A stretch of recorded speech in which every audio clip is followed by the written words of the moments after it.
This is SaaS Therapy.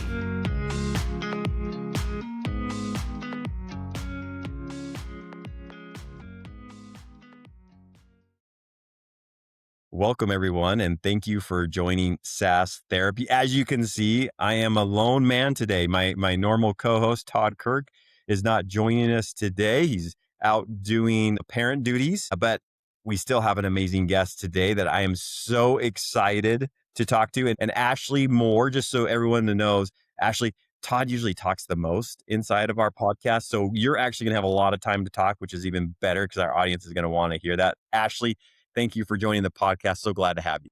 Thank you for having me. So Ashley, give everybody a little bit of background. Let them know who you are. What type of organizations have you worked for? Because normally our audience is people that are selling to someone like you, Ashley. They're the Microsofts or the Atlassians or for these large SaaS vendors and their customer success managers and customer education leaders and chief customer officers that listen to our podcast. So Ashley, tell them a little bit about you and where you've worked and what your role is.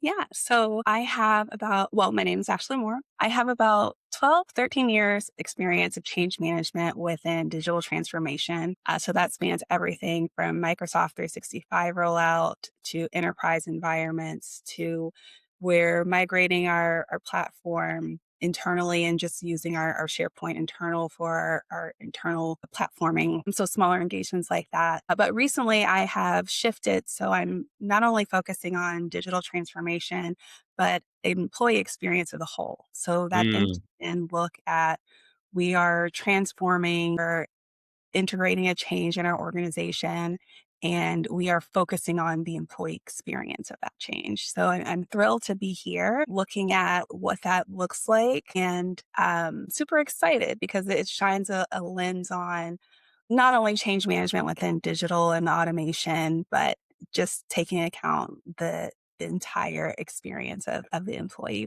Love that. Actually, one of the things that I think is going to be unique for our audience and something I think that we do as a podcast that I'm not aware of anyone else that does this is normally in this space, you're bringing on consultants who talk about, how to be a better customer success manager or, hey, here's how you could be using AI in your product or things like that. We love at times to bring in a direct customer. So actually, if I'm understanding you correctly, a Microsoft has sold to an organization and you're the person inside the organization that's then asked to get all the employees at said organization to actually adopt the Microsoft tool set or whatever SaaS application it might be. You're the one that's doing all the hard work to get them to actually use the product. Is that right? Yeah, I wouldn't say I'm doing the hard work. It's definitely the employees that are adopting and adapting to the change. They're doing the hard work. But yes, I am in that center helping the employees navigate the experience. Okay. So I'm going to even set this up more for our audience. So let's pretend that I am, again, for this example, just because you mentioned it, Microsoft 365. And I've sold to my product. So let's say I sold Copilot to the company that you're working for.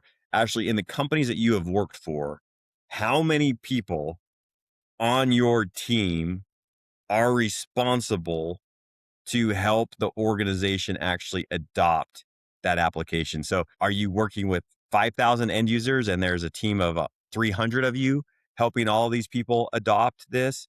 What is it in your experience? How many change agents have there been to try to drive change across thousands of users? What does that normally look like in your experience? Great question. So I'll answer from both the external, being a consultant, working with a large organization, internal, where I was internal, guiding that enterprise through the transformation. So as a consultant, my team was typically no bigger than 2. So me as a lead consultant, senior consultant, and a more junior consultant, junior resource, and then internal delivering or helping guiding that transformation. I was working on a product team, but I was the only product manager responsible for change and adoption. Of course, I had different partners, but if we're looking at my folder, my remit, it was just me. Okay. So 2 things I want to make about that. And then I'm going to ask one follow-up question. I'm going to make my point.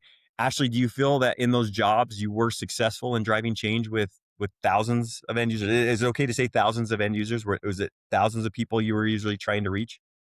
So on the enterprise level, yes, I it was more than 28,000 Okay. employees. So on that one, let's say the 28,000, let's say there is a team. So there's maybe three of you that are on the change, and then you have people that help actually drive the change. Let's say that maybe they're 10 people, 15 people. So is it 15 people for 28,000 users? Is that safe? Okay to say? I would say so. And then, of course, within different forums and councils that we created, we definitely had people helping drive the messaging, drive the training, drive the resources. But there were about, yeah, 7 to 10, 15 people at times just at that core. Okay. So 2 points I want to make about this to our audience, because again, Ashley, we're dealing with the SaaS organizations that are usually listening to this podcast. So number one, when you come out and think about a playbook or a program that you want your customers to run, I want you to be aware of the amount of resources that your direct customer usually has. It's not a fair fight. It's usually 15 for 28,000 or Yeah. whatever it might be, or a Yeah. couple people for hundreds, right? The odds are not in that person's favor. Okay. So I want to make that point to our SaaS vendors. Don't overcomplicate this for your customers. But point number two I want to make is actually you were successful in doing it with a small team. So also don't let that discourage you. You can be super effective in driving change if you base it off of principles that are proven change management principles. And I think that's where the SaaS vendors skip. They cheat that way and they don't do it the right way, and they try to force it another way, like, hey, actually go tell them about our instructional training that we're having. Oh, Mhm. great. 20 people are going to go to that. I still got to affect 28,000 other people, right? Like, I want to make that point to our SaaS vendors is think about what you're asking people to do. And number two, you can get them to make a lot of change with users if you're enabling them on correct principles. Ashley, would you add anything to that? Take away from that? What else would you add to that comment? I think that was a great summary, Casey. What I would add to it is within a lot of change management frameworks, discussion, discourse, strategies, effective how to lead people through change. I think from a leader perspective and delivery perspective, it's so easy to get caught up in linear frameworks, linear Mhm. methodologies, which typically discredits the human experience. So tying it back to, I'm so excited of going into this employee experience centered and focused organization. Whereas I think traditional change management, especially within digital transformation, automation led transformation, it's a linear approach. So I would tell who's listening to this recording is that make sure you account for psychological safety, capacity, what people are actually carrying so that you understand that the transformation is not just shifting from a technology to another technology. There's Mm, transformation happening in all aspects of work and function that needs to be well accounted for and repeated back to your end users, your employees, so that's the where we're bringing them in on the change. Not that, oh, this increases productivity or this enhances, X amount of whatever KPI, key performance indicator, that you're speaking language that truly resonates with those going through the transformation. okay, Ashley, this is the topic of what we wanted to discuss today. And I think in today's technology world, because it's moving so fast, there's so many fears I hear from people. Mhm, One fear is I don't like AI at all whatsoever, mhm, and I think it's destroying human connection. I hear people talk about that, and but they don't want to be labeled that at work because I might lose my job because I'm not interested in using AI.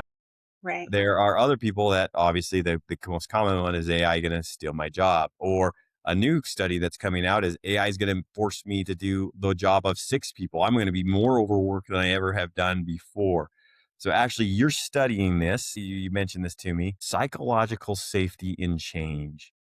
First, define out what you mean by that, and then give us a little pitch of why people should care about this. Number one, give us a little pitch about or first tell us what it means so we're all on the same page of vocabulary. And then number two, why should we care? Why is this important for us to understand at this point in the history of technology? Yeah. So, how I would define it, and I think kind of on a broader scale, it's creating the conditions in the workplace in which a change or transformation is occurring. Your end users, your employees are able to speak up, feel that their voices are heard, and the things that they're saying, it's not only cared about, but repeated back to them in a way that truly makes the change meaningful. So it's all about creating conditions where our end users, our employees feel safe in a change or in a transformation. Why is it so important, Casey? I think that piece that she mentioned about human connection is so relevant and critical. And I'm going to steal that as the answer. You know, in this age of digital transformation, automation, and there's so much good that we are learning, we're discovering, we're taking from it and putting it or integrating it into our workplaces. I think there's also a strong need to do that, plus maintain, establish the thoughtfulness between the humans actually doing the work. So if we're doing that in conjunction with integrating, all of these cool things that can help us without negating, again, the actual experience, what the person is feeling, I think we would get some more research on how, people are maybe more excited or more happy about some of these tools that are entering our workforce. And that is, let's concentrate on the people is the short of the summary. Awesome. I've always heard the saying that, people never ask how until they understand why, right? So Mm. I wanna understand this so then I can say, well, how do you do it, right? So actually you sold me. I wanna be better at creating this environment of safety. You mentioned repeat it back in ways that the user understands, pathetic, all of those things. Can you give me an example of maybe a way to do that or I don't know, in consulting or the things that you've done, like, give me an example of, like, how you probably don't wanna do it, and maybe this is how you would wanna do it. Is there an example that comes off the top of your head and how you might approach that? Yeah, I think how I would approach it is that I'll give the example about giving feedback. I think this is a really good kind of aha moment. We say we want feedback, and typically feedback is given as, "Oh, good job, you did this Yeah, I really." want that feedback, Ashley. Give me good feedback. That's what I'm You after. want that. You want that, but do you also wanna know, like, "Good job, what did I do specifically?" Like, you're just telling me, "Good job?" So I think make it real. Like, "Casey, good job. You are being a wonderful host. You are asking very insightful, very intentional questions. I think Todd could learn, you can help go do some coaching moments with Todd." That's the type of make it real, repeat it back so that the person receiving it has an understanding of what they're actually doing. Good job, amazing job, poor job only gets you so far because you don't know how to act on it to fix it or keep doing it. So that is the type of, when we say you see often in change management, what's in it for me, or tell me the why. And there's give the what's the behind of, like, what are we really saying? So again, like, speak real language, not just kind of fluffy, exciting, buzzy words. Like, let's put some substance behind what we're communicating. Okay, so Ashley, we're about ready to roll out Microsoft Copilot in Outlook, and I sent out a communication to my end users to say, hey, we're heavily invested in Microsoft. We purchased for you Copilot Outlook licensing. Copilot is changing the way that people work. It's an agent that sits by you, and you're just going to really enjoy it. That wasn't great. Is that fair? Right. It kind of falls flat because, like, we're going to really enjoy it. What? Okay. If I change this and then add to it, so let's do another example. We've done user group studies and we have seen that most of our employees are bogged down with email. And an effort to help you manage, stay on top of, and be able to have work-life balance, we've invested in you by investing in Microsoft Copilot Outlook. This will help you stay on top of your emails. This will help you be able to look at your calendar and quickly find the information you're looking for. Our goal is to give you time back in your day. Please, we'd love for you to learn more about how this product is could be utilized.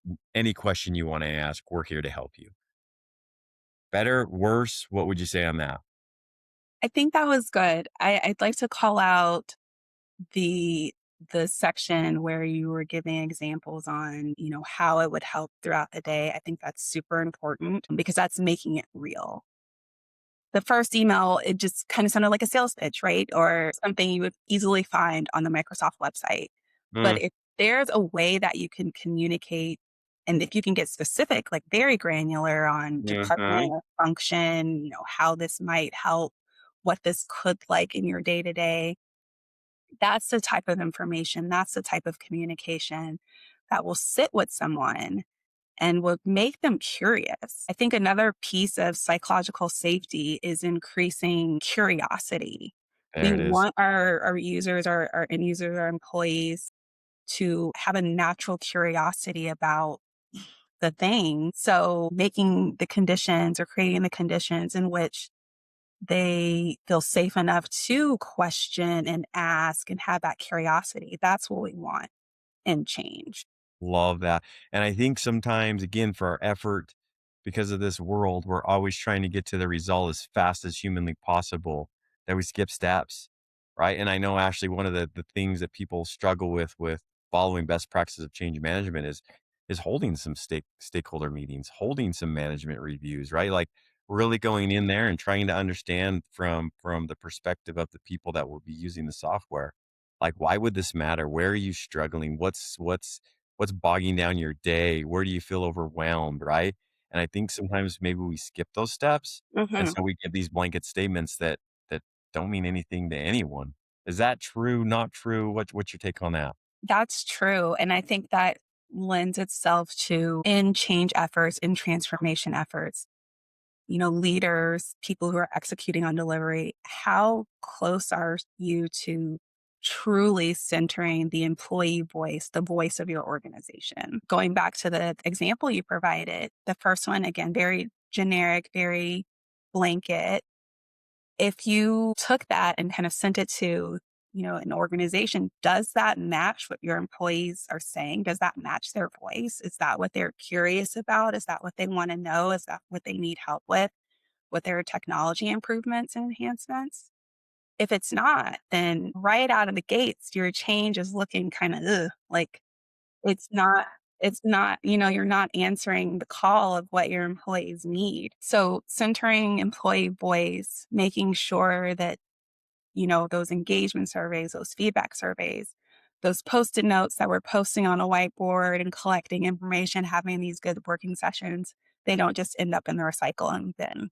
They're going somewhere, being digested, and truly informing your change strategy. Mm.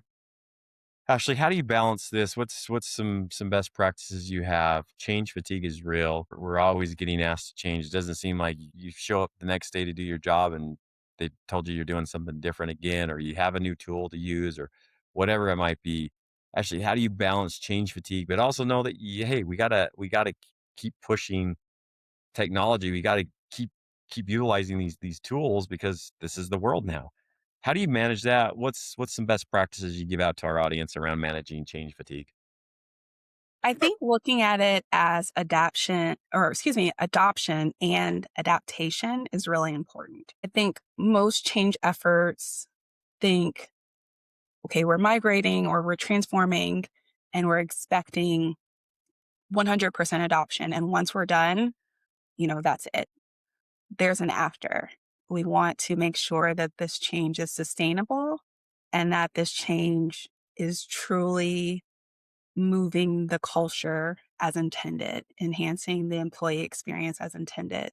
So let's also take a look at adoption, but how well is our user base, our employees adapting to the change and keep monitoring that over time, making sure that the change is sustainable, truly sustainable. I've tried in various ways to create capacity kind of heat map, looking at all of the changes that are happening in an organization. I think this is a good opportunity for leaders to consider change management offices or which would be a dedicated person or persons running kind of the change strategy, if that's along with a strategy person or an operations department function. I think there should be a focused effort on taking a look at all of the changes that exist in an organization because it's not just technical, it's not Right. just new products. It's something going on with HR. It's a new process within finance that affects multiple departments. So take a good look at that, take stock of that, and understand the capacity that your organization is going through. Assign kind of a thorough put, if you will, like this is our max capacity. And then also consider that whatever the organization is going through, there's an individual carrying other things as well. And have very honest and transparent conversations about fatigue and the amount of work that we're doing.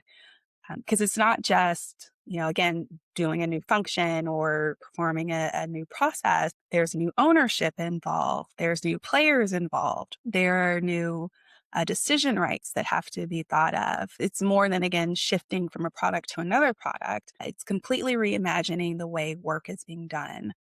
So don't take change as just kind of, we're not blanketing change anymore. We're not going to Right. be generic on change anymore. Dive deep, figure out what all of the things your organization is taking on. Try to have in depth conversations with your team, your leaders, those on the front lines, so that realistic timelines are given and communicated, and do more for the people in the middle. Mm. I think are in that middle layer, taking on a lot from those above and then translating to those below. And I think we are sometimes doing them a disservice and change by not concentrating on them enough and truly enabling them to help lead the change and not just kind of sit in the middle and wait for direction either way or from either side. Tell me more about that. Why is that the secret to success is those middle managers? I 100% agree, by the way. Mhm. That's always the thing I tell people, but why do you believe that those middle managers are maybe a key to success that you haven't thought of? Well, it's funny because I think they are thought of quite a bit in change and transformation work. We're just not enabling or equipping them with the resources they need. We Mm, might be sending them a preview of the communication that's getting sent out, mm, but we're not doing enough to educate them on how to respond to that email or that communication that's going out. We're not doing enough to help them help their employees. I think we give them enough work to do and think about in advance. Like they might see the strategy initially, they may see the communications or the trainings initially, but do they get it? I think that's yeah, where we're falling flat. And we're asking them to do so much, help communicate, be a champion, give your inputs. And a lot of them are showing up, but are they showing up and just kind of nodding their heads and yeah, not knowing what's going on? And we're asking them to translate this information and then no one knows. And I think that ties into fatigue, that ties into psychological yeah. safety. So it's all, again, to your point, Casey, I think you nailed it. It's like, let's look at human connection as the optimizer here. That's awesome. Yeah, I've always said that, if my owner tells me to do something, well, I'm so far removed from the owner, okay, that's great or whatever. Unless I'm being forced to, I'm not doing it. If my manager says this is the way we're working, he or she's the one that's doing my annual performance review, deciding if I get a raise or not, right? Like I'm doing what they're telling me to do, right? And hopefully I have a good enough relationship that I'm able to get feedback about, well, hey, I don't understand this or I don't understand that. So again, I couldn't agree more. Those middle managers, if we can empower them more, enable them more, that's a huge, huge, huge door to unlock to get to that success you're looking for. Yeah, So, absolutely. Ashley, what is one concept or a myth?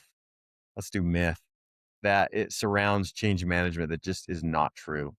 Like, why doesn't everybody do change management? I know the data out there says, gosh, you're 70% more likely to succeed, and there's all these crazy stats. Yeah. But it's like a unicorn, like, everybody's like, "Yeah, that sounds great and all, but yeah, it's too complicated, we're never gonna do it." What's a myth that's out there? Maybe that's the myth, it's too complicated, I don't know, but what's the myth you see out there with change management?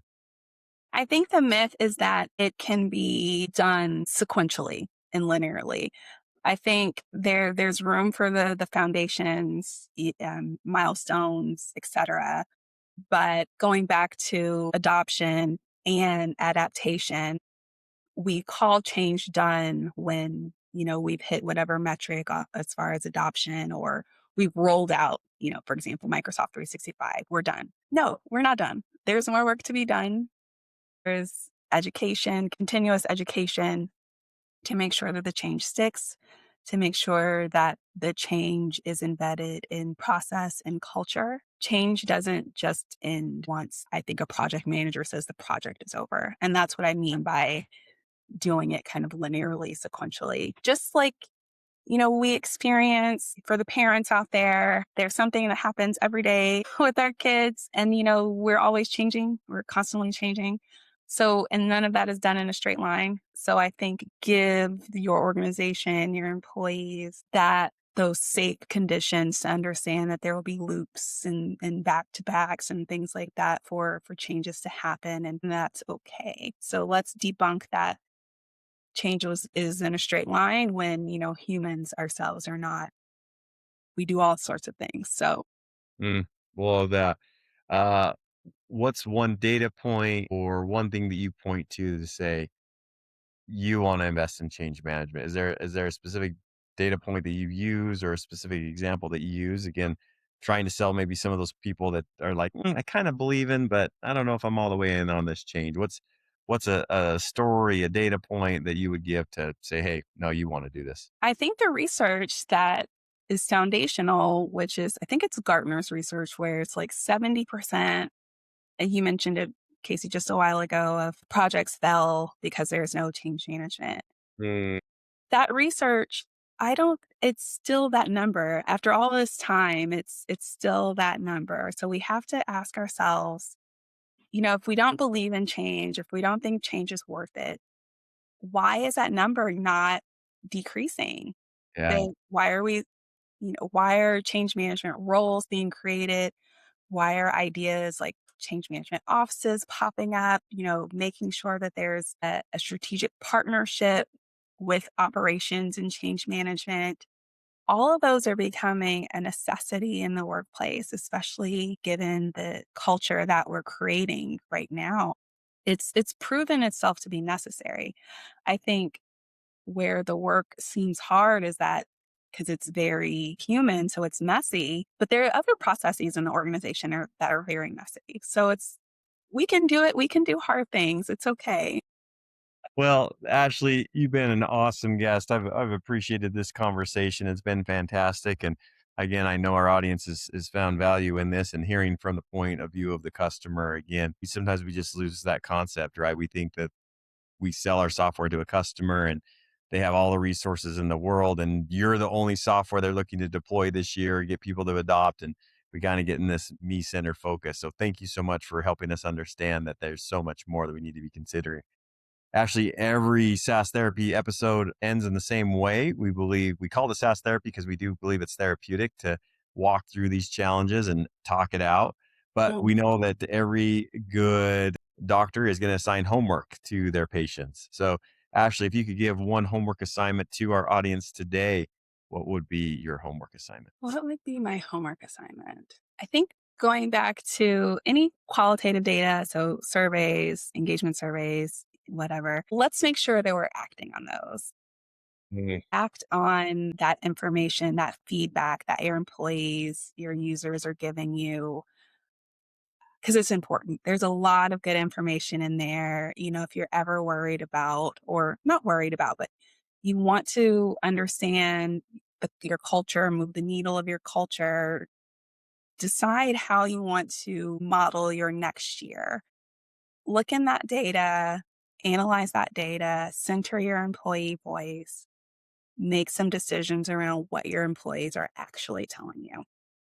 I love that, Ashley. So good. I'm going to add another one. We normally don't, but I want to add one to one that you said. I'm going to ask everyone this week to whether you put it on your phone or you have a little paper and a pen or whatever. I believe the first principle of change is awareness, right? Hmm. Just be aware of like, how am I acting or what am I doing? You made this statement about be curious. So, my challenge for everyone is to mark or note if you're curious. And what I mean by Mm. that is this is something I always do, Ashley. someone will say, "Hey, I've been thinking about this," and they'll tell me something. I'll go, you know what the problem with that is? You know what the challenge with that might be? That's my natural reaction. Yeah. That's not curious. I'm immediately trying to I don't know what I'm trying to do, if I'm trying to pretend like I'm smart or something and say, "Well, have you thought about this? And have you thought about that?" That's not being curious. If someone presents to me, "Hey, I've been thinking about this." "Oh, that's interesting. Why are you thinking about that? Like what spurred that to get you to think along that line? Yeah. About that is different than how we're doing it today. Like, help me Yes. see what you're seeing. I Yes. want to understand that more." Yes. So really try that with your kids. That's Yeah. an eye-opening one. How many times your kids come to you with an idea and you're like, "Oh my gosh, have you even thought this through?" Right? Like, immediately, we're not curious at all what our child's trying to say. We just shut it down and say, "Do it this way," right? So, Ashley, what were you gonna say? Oh, I was gonna say, maybe test that out with your kids that are older than toddlers. I'm Yeah, currently in yeah, a that's fair toddler too. Yeah, phase, yeah, yeah, so yeah, yeah, yeah, yeah, yeah, yeah. it's a You little should jump off the caution couch. there, but I Yeah, love yeah. that for toddlers too. But just be careful. Ashley, thank you again. It's been fantastic. Thank you Thank you, everyone for Casey. joining this. And we hope and we always know that you'll benefit from taking the advice from our wonderful guests that have been here today. So Ashley, thank you. Good luck Thank with you. the new job that you're starting here shortly. I know you're going Thank to do you. great things. And again, people change is always going to be there. It's just, do you want to make it part of your DNA, or do you want to keep fighting it? I mean, the choice is yours. But thank you everyone for joining us on this episode of SaaS Therapy. Thank you.